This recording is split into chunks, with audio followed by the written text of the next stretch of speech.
Shalom Ubraja, bienvenidos y bienvenidas al estudio del Daf Yomi. Hoy, Bezrat Hashem, vamos a estudiar la página 11 del Tratado de Baba Kama y vamos a comenzar al final de la página 10, donde nos quedamos ayer, en la página anterior.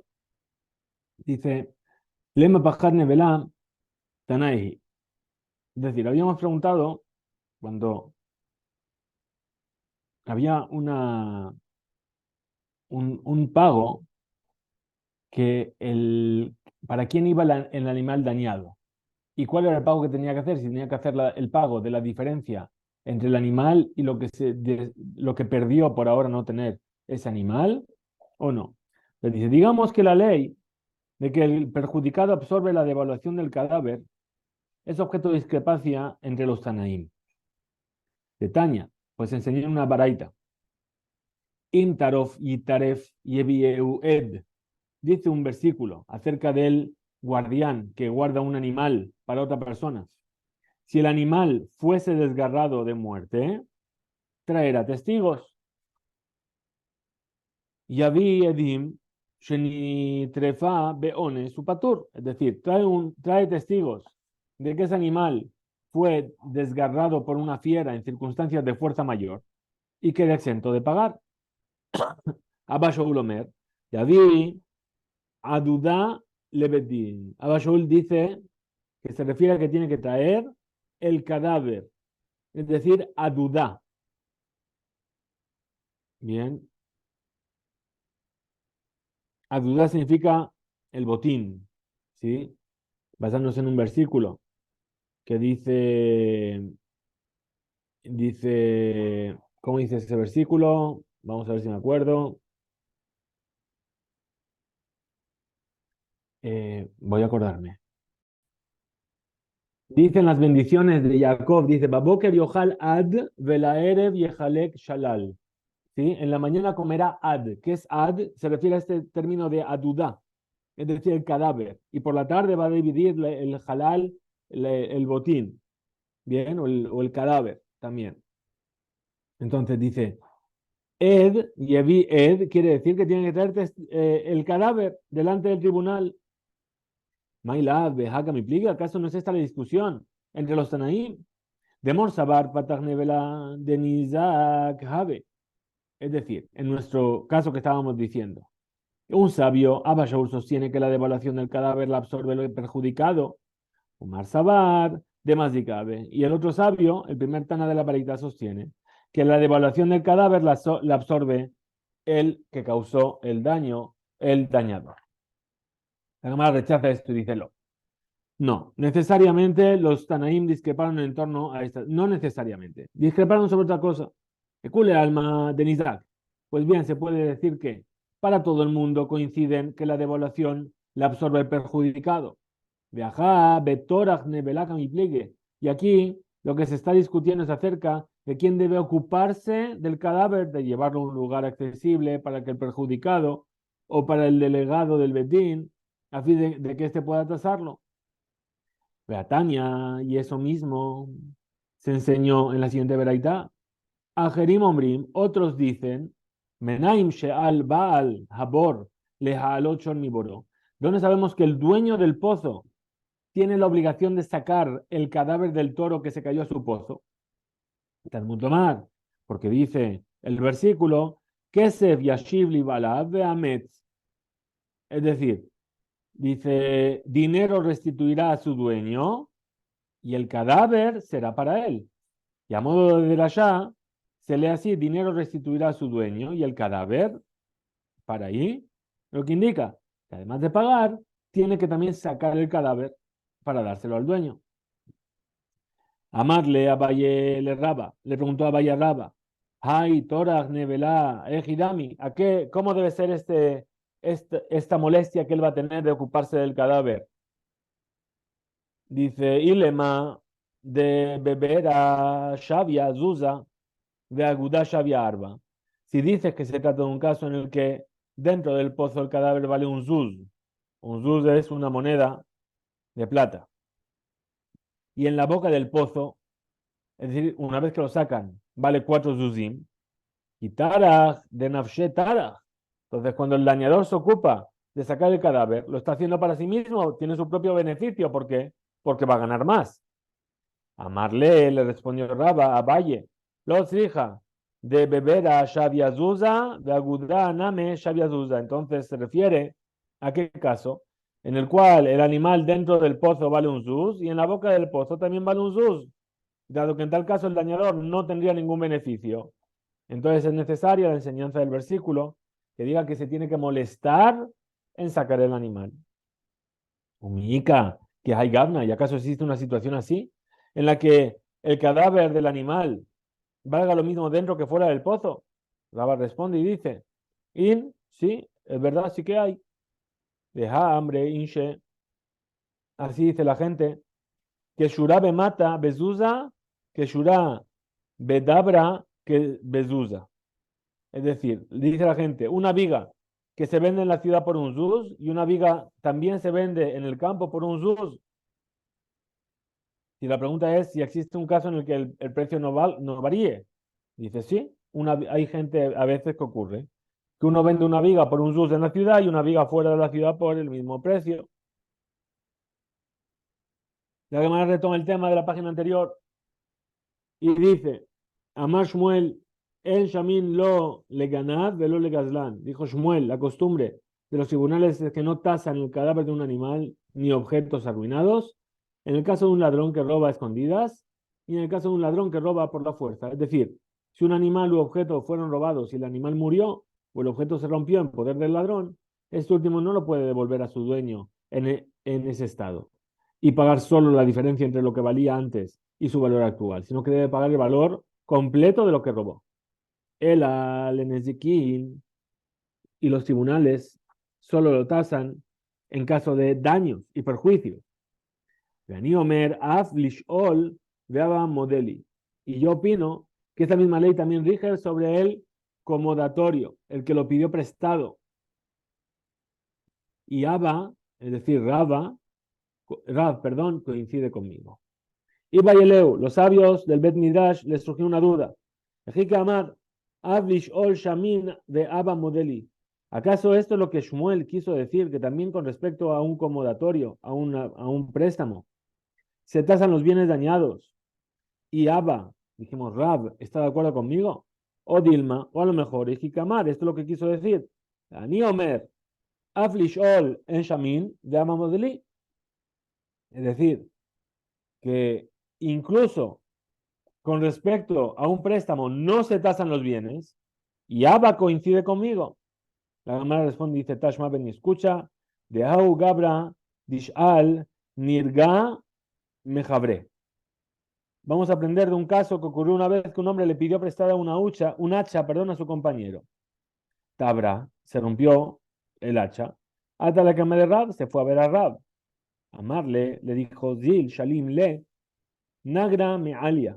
Ve y págale al dueño un hacha el valor de un hacha en buen estado. Y quédate con el hacha rota. Concluye la camarada. Shmamina, en Shamin. Se sucede aquí que no se tasa, lo que no paga no es la diferencia, sino que te tiene que pagar un hacha nueva. La camarada refuta esta conclusión y dice, Adraba, al contrario. Mi de hambre le Rav Kahana, Berrabasi, le Rabdina, Aji. Es decir, del hecho de que haya objetado Rav Kahana y Rabasi a Rab, ¿acaso así es la ley? Ushtek, y Rab se quedó callado. Shmamina, que se aprende, que se deduce, que Shamin, que sí se tasan los bienes dañados con respecto a un préstamo. Itmar se enseñó también en el Bet Midrash. Amar Ula, dijo Ula, Amar Rabbi Elazar, dijo Rabbi Elazar. Shamin le ganad ugazlan. Se ha de tasar en caso de un ladrón que roba a escondidas o de uno que roba por la fuerza. La papa Amar en Shamim. La papa dice no se tasa. Ahí ¿cuál es la alhaja? En Shamim lo le ganaba lo le gazlan. No se tasa ni para el ladrón que roba a escondidas ni para el ladrón que roba por la fuerza. Abal le shoel Shamim. Pero el caso de alguien que pide prestado, sí se tasa. Que de Rab Kahana, de Rabasi, como lo que dicen Rab Kahana y Rabasi. Amar Ula dijo Ula, Amar Rabbi Elazar. ¿Qué dijo Rabbi Elazar? Shilya ya está mixata. Beyom Rishon, o Mixatá Beyom Sheni. La ley para una mujer que expulsó del útero el saco amniótico en el transcurso de 2 días. De modo que una parte del saco amniótico salió el primer día y otra parte salió el segundo día. Monim la minarishon, se establece que se debe contar los 14 días de impureza. A partir del primero, amarle Raba, ma da'atach lejumbra. Le preguntó Raba a Ula, ¿cuál es tu razonamiento? Que se debe optar por el lado más riguroso de la ley. Dice, Jumbra de atel lide kulahu, tal razonamiento no es correcto. Pues de esta rigurosidad se deriva una transigencia en la ley. De ka metaharat la rishon. ¿Por qué? Porque tú estableces que la mujer queda pura en el decimoquinto día, desde el primer día. Es decir, le estás recortando un día. El amar Raba. Entonces, más bien lo que dijo Raba, que es la hush hosheshet. Sospechar, se ha de sospechar que quedó impura el primer día. Mimna lo miñana el alisheni. Pero contar, no de empezar a contar, más que a partir del segundo día. Maika Mashmalan, la Gemara analiza la enseñanza de Ula. Maika Mashmalan de en Mixat Shilia Belo Balad.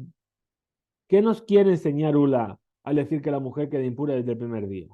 Que no puede haber una parte del saco amniótico que no contenga nada del feto. Tanena, la Gemara objeta y dice, si eso ya lo enseñó una Mishnah, Shiliashi hasta Mixatá Asura Beagila, el saco amniótico de un animal que salió de la matriz en forma parcial está prohibido consumirlo en su totalidad. Y después de degollar a la res, no se permite comer la parte del saco que quedó en la matriz. Simán Balad Beisha, Simán Balad Bebehema. Es señal de la existencia de un feto cuando se trata de una mujer. Y también es señal de la existencia de un feto cuando se trata de un animal. ¿A qué se refiere aquí? Se refiere a que cuando se hace la shejita, todo lo que está dentro del animal es como si fuese la carne del animal. Entonces, si esa placenta salió en parte y no salió en parte, se va a decir que por estar una parte fuera, ya estaba fuera. ¿Por qué? Porque no hay parte del feto. No hay placentas que no contengan una parte del feto. Muy bien. Responde a Gemara. Y mi matnitin hava amina. Dice, si fuera por la enseñanza de la Mishnah, yo podría haber pensado de yesh mixat shilia belo balat, que existe una parte de la placenta que no tenga feto, lo que implica que si parte del saco saliera fuera de la matriz del animal, su consumo debería estar permitido. Uxerá mixatá atukula, pero por un decreto de los sabios se prohibió una parte de la placenta por temor a que la gente deduzca que se puede comer toda entera. Kamash Malan concluye entonces la Gemara y dice, Ula nos enseña que la razón de que la mujer quede impura desde el primer día es porque no existe saco amniótico que no contenga algo del feto. Y por lo tanto, la mujer debe sospechar que la mayoría del feto salió deshecho con la primera parte del saco el día en que comenzó a expulsarlo. Ve amar Ula, amar Rabbi Elazar. Dijo Ula, que dijo Rabbi Elazar.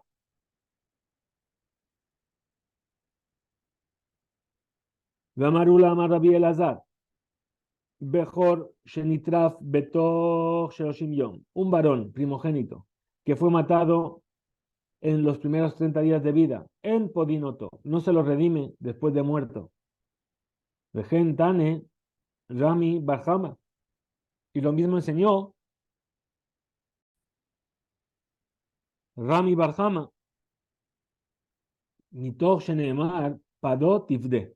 Dado que el versículo repite y dice, redimir, habrás de redimir, Yahola Filu Nitraf Betosh Loshim Yom. Yo se podría haber pensado que incluso si el primogénito fue matado durante los 30 primeros días de vida, Talmud Lomar, por eso dice el versículo, Ah Hilek.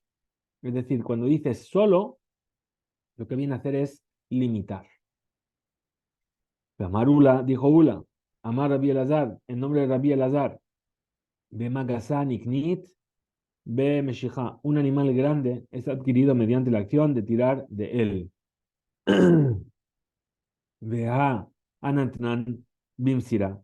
¿Pero acaso es así? Si aprendimos nosotros en una Mishnah que un animal grande se adquiere mediante la entrega. Responde la Gemara y dice, de Amar Kihaitana. Ula, él, enseñó esta ley según la opinión de ese otro Tana, que discrepa con la Mishnah y dice de Tania, como se enseñó una veraitá. Bajajamim Merim, Zobe Zobe Mishija. Los sabios dicen, tanto uno como el otro se adquieren, un animal grande o uno pequeño, se adquieren mediante la acción de tirar de él. Rabbi Shimon Omer, Rabbi Shimon en cambio dice, Zobe Zo, Beagbaha, tanto uno como el otro, levantándolo, alzándolo, pero no mediante la acción de tirar o entregar. Amar Ula, dijo Ula, Amar Rabbi Elazar en nombre de Rabbi Elazar, Ha'achin Shechalku, Mashe Alehem Shamin. Los hermanos que dividieron la herencia que les dejó su padre, también deben tasar ante un tribunal lo que llevan puesto, o sea, la ropa que cada uno lleva. Umá, Sheal, Benehem, Ubnotehen, en Shamin. Pero lo que llevan puesto sus hijos e hijas no debe ser tasado. Mas Raspapa dijo, Raspapa, Peamim, Af Mashalehem, en Shamin. Hay circunstancias en las cuales lo que ellos mismos llevan puesto tampoco se ha de tasar. Mashkahatle, Bigdol, Ajay. Esta situación se presenta en un caso donde el mayor de los hermanos se ocupa de la compraventa de los bienes familiares. De Nihalehu, del Ishtameun Mileh. Porque a ellos les conviene que el mayor de los hermanos tenga un aspecto distinguido, a fin de que sus palabras sean escuchadas con sinceridad y respeto. De Amar Ula, y dijo Ula en nombre de Amar Rabbi Elazar, en nombre de Rabbi Elazar.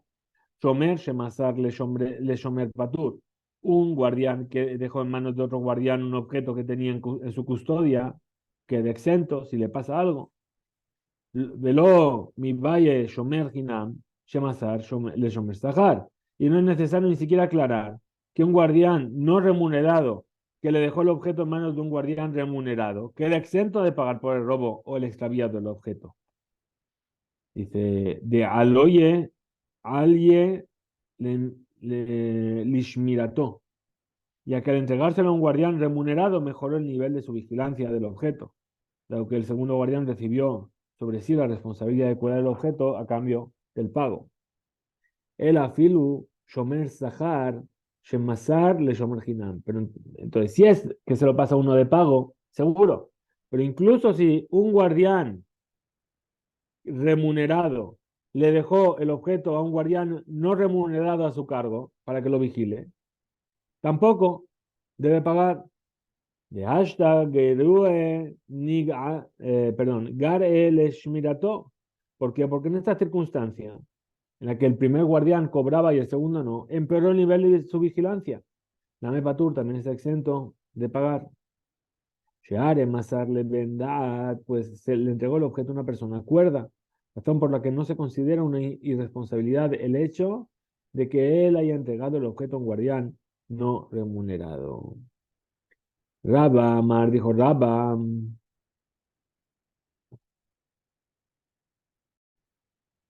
La Gemara presenta una opinión que difiere de la primera y dice: Rabba Amar dijo Rabba, Shomer Shemasarle Shomer Hayab, un guardián que dejó en manos de otro guardián, tiene que pagar.